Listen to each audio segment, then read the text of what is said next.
প্রধানমন্ত্রী অঙ্গীকার করেছিলেন মানুষের সেবায় জীবন উৎসর্গ করব, তবু কারো কাছে মাথা নত করি না, মাথা নত করব না আল্লাহ ছাড়া।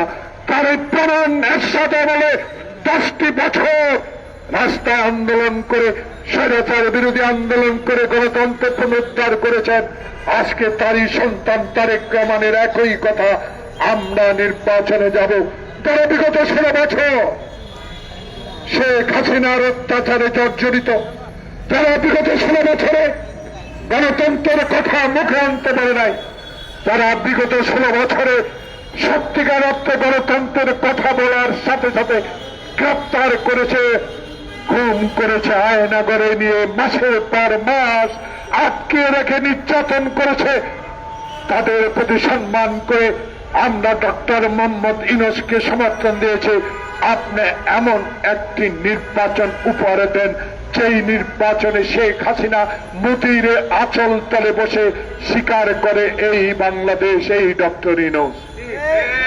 আজকে পত্রিকা দেখেছেন 7 সিস্টারের 55% মানুষ মনে করে মোদি যেন আর হাসিনাকে দিল্লিতে না রেখে অবিলম্বে বাংলাদেশে ফেরত দেয়। প্রিয় বন্ধুগণ, বড় বড় কথা, গণতন্ত্রের বড় বড় কথা বলেন। অনেকে বলেন দিল্লির মতো, অনেকে বলেন পিন্ডির মতো, অনেকে বলেন তুরস্কের আদালতে দল করবেন। যে আদালতেই দল করেন না কেন, আমাদের কোনো বাধা নেই। কারণ দলীয় গণতন্ত্রের প্রবক্তা শহীদ প্রেসিডেন্ট জিয়াউর রহমান, আমার নেতা তারেক রহমানও তাই বলেছে, দল করেন, দলে আসেন, জনগণের কাছে যান, খেদমত করেন, দেশের বিরুদ্ধে ষড়যন্ত্রের কাছে মাথা নত না করে এই সরকারকে সহায়তা করেন। তাই কিসের ইঙ্গিত, কিসের তালবাহানা? বিএনপি রাস্তার দল না, রাস্তার আন্দোলনের দল। অতএব বিএনপিকে টপকিয়ে আপনারা জাতীয় নির্বাচনের আগে ইউনিয়ন পরিষদের মেম্বারি ভোট করবেন, বাংলার বুকে এটা হতে দেওয়া হবে না। আন্ডার এস্টিমেট করেন না বিএনপিকে। বিএনপি ধৈর্যের বাদ ভাগে নাই। বুকে হাত দিয়ে বলতে পারি, 16 বছর জঙ্গলে ঘুমিয়েছি, 16 বছর হাঁটু পানিতে দাঁড়িয়ে রাত কাটিয়েছি পুলিশের ভয়ে। গ্রেপ্তার এড়াবার জন্য এক জেলা থেকে আরেক জেলায় রিক্সা চালিয়েছি। বুকে হাত দিয়ে বলতে পারি, এই দুপুর বেলায় জোহরের নামাজের আগে একটা বিএনপির নেতা কর্মী আওয়ামী লীগ বা অন্য দলে যোগ দেয় নাই। তাই আমাদের আত্মবিশ্বাস, বিএনপি মানুষের দল। তাই তাল বাহানা করে সচিবালয়ে ঘাপটি মরে বেঁচে থাকা ওই কিছু সচিব, যাদের নাম কিছু ডিসিএসপি 142 জন, ডিসিএসপি 142 জন, মুন্সিগঞ্জের সে আব্দুল সালাম আপনার বন্ধু, আপনার বয়সে বড় হতে পারে, মুক্তিযোদ্ধা জাহাঙ্গীর ভাই, উপদেষ্টা স্বরাষ্ট্রমন্ত্রী, এখনো কেন 142 জন এসপি ডিসির নাম প্রকাশ করেননি? কারা সচিবালয়ে বসে এখনো খবরদারি করেই ডক্টর ইউনূসের মতো সরকারকে অস্থিতিশীল করার যে প্রয়াস চালাচ্ছে, এদের নাম কেন এখনো জনগণের সামনে আসতে হচ্ছে? আসতে দিচ্ছেন না, আসতে দেন। তাই তাল বাহানার একটি চক্র আবার চলছে। মঈন আর কি নাম, ফখরুলের মতো আবার 2 বছর ক্ষমতা থাকার চক্রান্ত চলবে না, চলতে দেওয়া হবে না। নির্বাচন দিতে হবে। ডক্টর ইউনূস, আপনার জন্য দরদ লাগে, আপনার জন্য কষ্ট হয়। 16 তলায় পায়ে হেঁটে একটা চেয়ারে বসে বসে আপনি যখন শেখ হাসিনার মিথ্যা মামলায় আপনি হাজিরা দিয়েছেন, লিফট বন্ধ করে দিয়েছিল, আপনার মনে থাকা উচিত সেই শেখ হাসিনার লোক কেন আপনার সচিবালয়ে? কেন এদের বিরুদ্ধে ব্যবস্থা নেওয়া হচ্ছে না?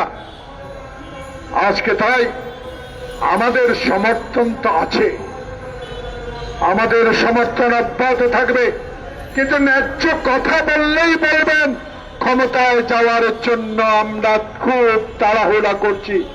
ক্ষমতায় আমরা যাওয়ার জন্য নয়, ক্ষমতায় শহীদ জিয়া থেকে কয়েকবার গিয়েছি। বাংলাদেশে ক্ষমতা গিয়ে বিএনপি যে মানুষের সেবা করেছে, 16 বছরে শেখ হাসিনা যে নির্মম অত্যাচারের মধ্য দিয়ে দেশ পরিচালনা করেছে, সেই কারণে আমরা বলি একটি নির্বাচন দরকার, সংস্কার দরকার, তবে এমন সংস্কার নয় যে সংস্কার দিয়ে বিলম্বিত করে আওয়ামী লীগের শেখ হাসিনা দিল্লিতে বসে আবারও উস্কানিমূলক বক্তব্য দিয়ে আবারও বাংলাদেশের বহু জায়গা আগুন লাগিয়ে দিবে। এটা চলতে দেওয়া যায় না, যাবে না। তাই সচেতন হন। সরকারের মধ্যে কিছু আওয়ামী পন্থী লোকজন নাকি আছে, জনগণ বলা শুরু করছে। আপনাদের ইজ্জত অনেক বড়, কারণ খোকন মুখের রক্ত এখনো লাল টকটকে করে গাছের পাতায় পাতায় ঝুলছে।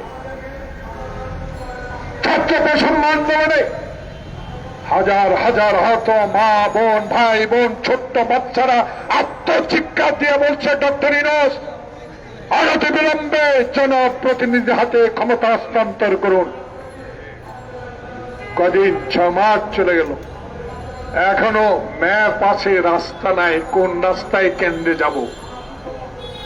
সেই রাস্তা ঠিক করেন, দিন তারিখ দিয়ে দেন, সকল দলের সাথে আলোচনা করেন। 2-1টি দল যদিও আপত্তি জানায়, আমাদের বাধা নাই, কিন্তু জনগণ কোন দলের প্রতি বেশি সমর্থন আছে সেই বিচার করেই আপনি কাজ করতে হবে। আমরা ক্ষমতার জন্য নয়, আমরা বাংলাদেশের মানুষের অধিকার প্রতিষ্ঠার আন্দোলনে 16 বছরে 9.5 বছর জেলে ছিলাম। আমার সামনের অনেক নেতা জেলে ছিল, আয়নাগরে ছিলাম, হারুনের অত্যাচার সহ্য করেছি। হারুন কি গ্রেপ্তার হয়েছে? শামীম ওসমান কি গ্রেপ্তার হয়েছে? বিপ্লব কি গ্রেপ্তার হয়েছে? মানুষ বলে সরকারের কিছুটা লজ্জা হওয়া উচিত। অন্তত কয়েকজন খেলা হবে, তলে তলে ব্যথা কাউয়া কাদের, এদের মতো 2-1জনকে যদি গ্রেপ্তারের আওতায় এনে আইনের আওতায় শপথ করতে পারতেন, তাহলে কিছুটা বাহবা অবশ্যই জনগণের কাছে পেতেন। ধন্যবাদ, বক্তব্য দীর্ঘায়িত করব না। এই সরকারের কাছে আবেদন জানাবো, আসুন, সমর্থন আছে, থাকবে, তবে এই সমর্থনের নামে কিছু সংখ্যক দূরভিসন্ধিমূলক ব্যক্তির কথা শুনে বাংলাদেশে বিএনপির রাজনীতি নয়, গণতন্ত্রের সপক্ষের রাজনীতির শক্তিকে যেন আবার বিসর্জন দিতে না হয়। এই শক্তি আপনার ভরসা, এই শক্তি দিয়ে বাংলাদেশে নির্বাচন হবে, সেই নির্বাচনে জনপ্রতিনিধি নির্বাচন হবে, সেই নির্বাচনে সংসদ হবে, সেই নির্বাচনে আমার নেতা তারেক রহমান বলেছে 2 বারের বেশি কেউ প্রধানমন্ত্রী থাকতে পারবে না। 2টি পার্লামেন্ট হবে, উচ্চ কক্ষ, নিম্ন কক্ষ। বাংলাদেশের সংবিধানের প্রতি সম্মান রেখে বলতে চাই, আসুন অনতিবিলম্বে নির্বাচন দিন, সেই নির্বাচনে জনগণ যাচাই করবে কারা ক্ষমতায় যাবে। আল্লাহ হাফেজ।